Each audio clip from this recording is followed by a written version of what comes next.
Bonjour tout le monde.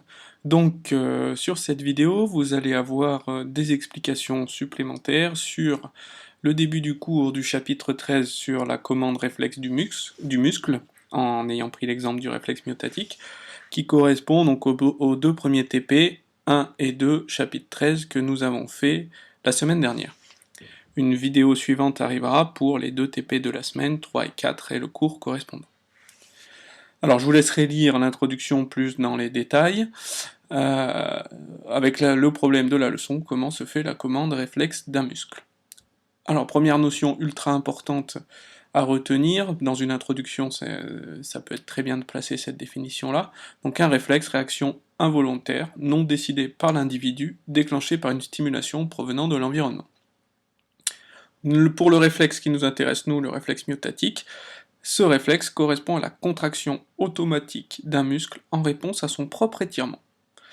Donc la stimulation, dans notre cas, c'est l'étirement du muscle, qui va être causé par le coup de marteau que nous avons mis en TP sur votre tendon d'Achille, et la réaction, c'est la contraction du muscle. Il y a un autre type de réflexe myotatique que nous n'avons pas testé en TP, sauf quelques groupes qui avaient le temps, c'est le réflexe myotatique exercé au niveau de la rotule, où on tape sur le tendon en dessous de la rotule, ce qui provoque une extension de la jambe comme réaction.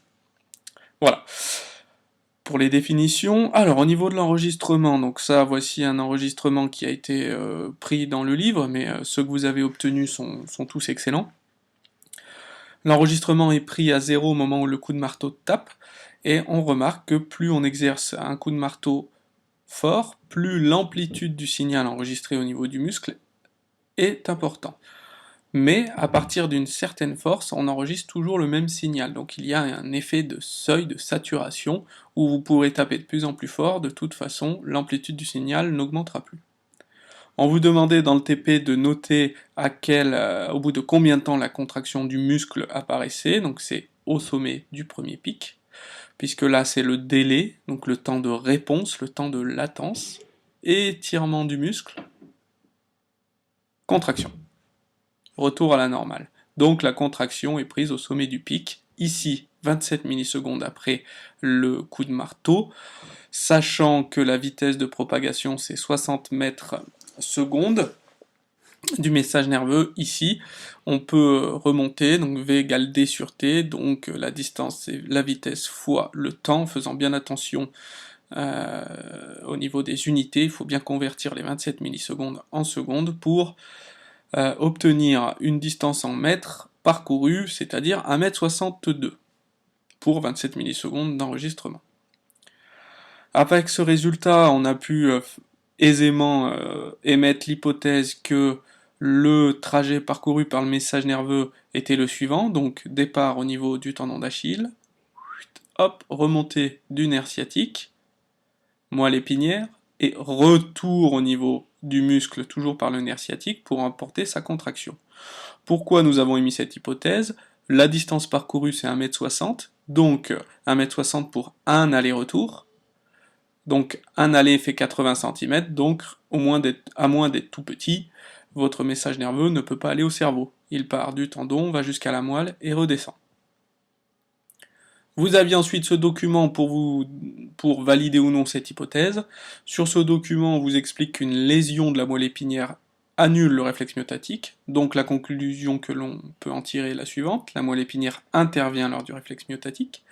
Pareil, une section accidentelle du nerf sciatique annule le réflexe myotatique, donc le nerf sciatique intervient lors du réflexe myotatique. Et chez certaines maladies, ce que l'on vous explique ici, il y a une dégénérescence de ce qu'on appelle le fuseau neuromusculaire, c'est une structure sensorielle incluse dans le muscle, qui va permettre pour ces malades-là, est détruite. Et lorsque ces fuseaux neuromusculaires sont détruits, on remarque qu'il n'y a plus de réflexe myotatique. Donc ces structures-là, les fuseaux neuromusculaires entrent en jeu dans le réflexe myotatique.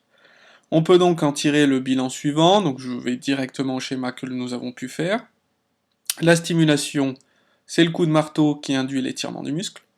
Le récepteur fuso-neuromusculaire à l'intérieur du muscle, qui, on verra comment ça fonctionne dans le TP suivant, va donner naissance au message nerveux sensoriel, qui va partir par le nerf sciatique, qui dans ce cas-là a le rôle de nerf sensoriel, conduisant le message nerveux sensoriel jusqu'au centre nerveux, qui ici est la moelle épinière, qui va ensuite donner naissance à un message nerveux moteur, qui va partir par le nerf sciatique, qui cette fois-ci jouera le rôle de nerf moteur, jusqu'à l'effecteur, qui est le muscle du mollet, qui va pouvoir se contracter.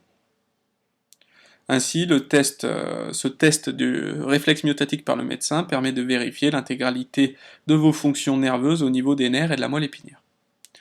Vous remarquerez que la circulation du message nerveux dans le nerf sciatique se fait dans les deux sens. Donc justement, dans le nerf sciatique, le sens de circulation du message nerveux c'est dans les deux sens. Qu'en est-il au niveau de la moelle épinière? Que se passe-t-il au niveau de la moelle épinière? Donc ici vous avez une coupe transversale de moelle épinière, légendée, donc ce schéma est à connaître. Vous retrouverez la substance grise au centre, la substance blanche autour, et de part et d'autre de la moelle épinière, les nerfs rachidiens qui arrivent se divisent en deux branches, la racine dorsale, côté dos, la racine ventrale, côté ventre, et on va retrouver un petit renflement sur chaque racine dorsale qu'on appelle le ganglion rachidien. Voilà, donc les nerfs rachidiens sont reliés à la moelle épinière par deux racines rachidiennes, une ventrale et une dorsale. Une fois qu'on a compris cette structure, on peut émettre trois hypothèses sur la circulation du message nerveux dans la moelle épinière. Soit le message nerveux arrive, rentre par la racine dorsale et ressort par la racine ventrale, premier cas. Deuxième cas, l'inverse, le message nerveux rentre par la racine ventrale, passe dans la moelle épinière et ressort par la racine dorsale. Et enfin, troisième cas, le message nerveux rentre et sort indépendamment de chacune des deux racines. Comme dans le nerf sciatique, il y a les deux sens, on peut penser ici qu'il y a les deux sens. Pour valider une de ces trois hypothèses, vous avez travaillé sur un logiciel qui permettait de sectionner à différents endroits, donc A, B et C, la moelle épinière, puis de stimuler de part et d'autre des sections avec une électrode, la partie de la racine ventrale ou dorsale qui était encore intacte pour voir la conséquence.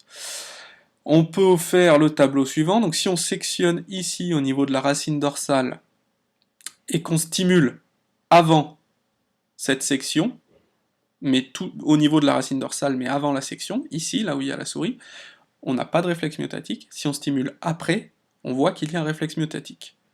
Donc le message nerveux semble passer dans ce sens-là.